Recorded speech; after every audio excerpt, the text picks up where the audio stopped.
Anodo. We are in Africa. We are going from Nairobi to a place called Kitui, which is about 3 hours east of Nairobi.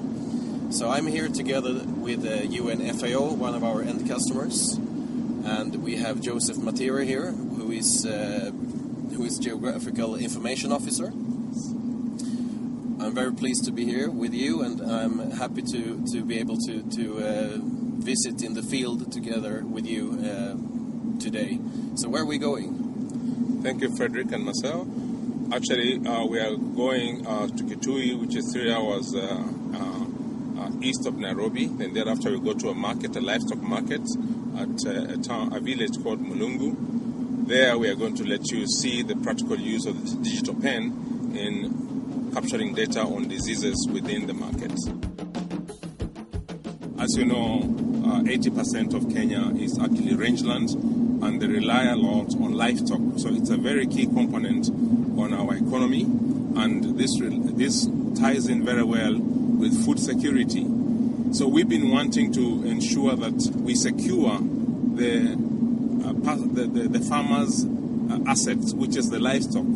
So one of the biggest problems we have in Kenya is the disease outbreaks. And we wanted to find a very efficient and cost-effective way in which we can be able to know about these disease outbreaks and be able to mobilize teams to mitigate against these diseases, whether it means sending a team to do vaccination or sending a team to do further analysis. It is very important that we get this information in real time and in a cost-effective manner. That's why we're using the digital pen. So we're basically using them to actually undertake disease surveillance all across the arid lands of Kenya.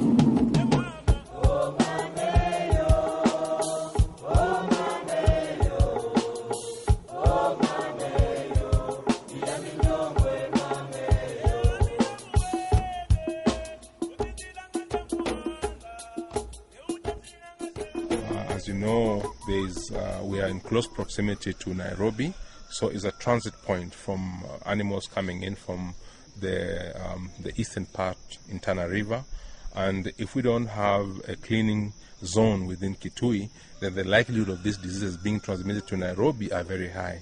And this has got very high repercussions on the human beings, because the mortality rate will increase of the animals between here and Nairobi, with subsequent negative impacts in terms of the security of food that people are going to consume within those areas. Every time the veterinary staff are actually in the market, or when they're doing their vaccination campaigns, or when they're doing their normal routine surveillance, if they come across any disease or when the farmers report to them a sick animal, then they go and make a diagnosis. And if they find that that disease is a notifiable disease, they actually send that information immediately to our database using the digital pen and the mobile phone through the GPRS system. So once the veterinary staff identify this disease, then they're able to stop the sales, and the farmer is advised to put the animal under treatment. That way, we save the animal and we save the disease from spreading. So finally, what is the biggest difference today comparing to before you start using the Anodo solution? Yeah, the biggest difference is that it is really beautiful to have a situation where you can report this information in real time. That is the main advantage of the digital pen, because previously it was taking, as I said, more than a month to get these diseases picked up. But now we're picking them on an hourly basis, because I get these forms as they are being sent, and you can be able to detect where a disease has been identified and diagnosed within the hour, and from there you can start mobilizing your rapid response team. So the biggest difference is now you can get the information real time. Secondly, it's also quite cheap, because the cost component is much cheaper to even use. It's cheaper to actually even when you send a message you send the form through the GPRS system, it costs less than even a normal short message service. All right. Right, so Joseph, tell me, what are the benefits compared to other solutions that you have tried before, like PDA and laptops? Yes, one of the things with the digital pen is that it's light, portable. You can put it in your pocket. As compared, say, with a laptop or a PDA. PDA and laptop have problem with power supply, and then also the issue of security, because people in the country know about the value of this, and there's already market for second-hand PDAs and laptops, so they'll definitely be stolen.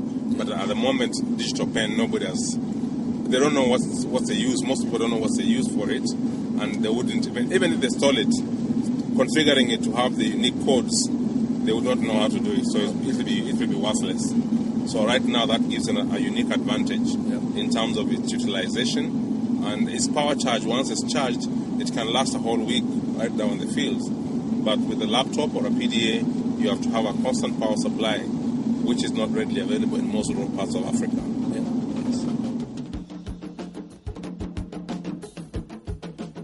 Okay, you're currently using this solution in 7 different African countries. Kenya was the latest deployment, but what is the next step for FAO? For FAO, we are planning to integrate the livestock movement permits into digital pen technology, where we want to cut the transaction cost so that you get a no objection in real time, as opposed to the current practice where you have to go to the destination district to get your no objection permit from there. Okay. So that's the next object. But apart from that, we also are planning to integrate this technology in our food security assessments, and we're also planning to look at the disease surveillance in the cassava project. Okay. And then we also want to talk to our partners in the Ministry of Health to see whether we can integrate this in disease surveillance in the health centers within the country.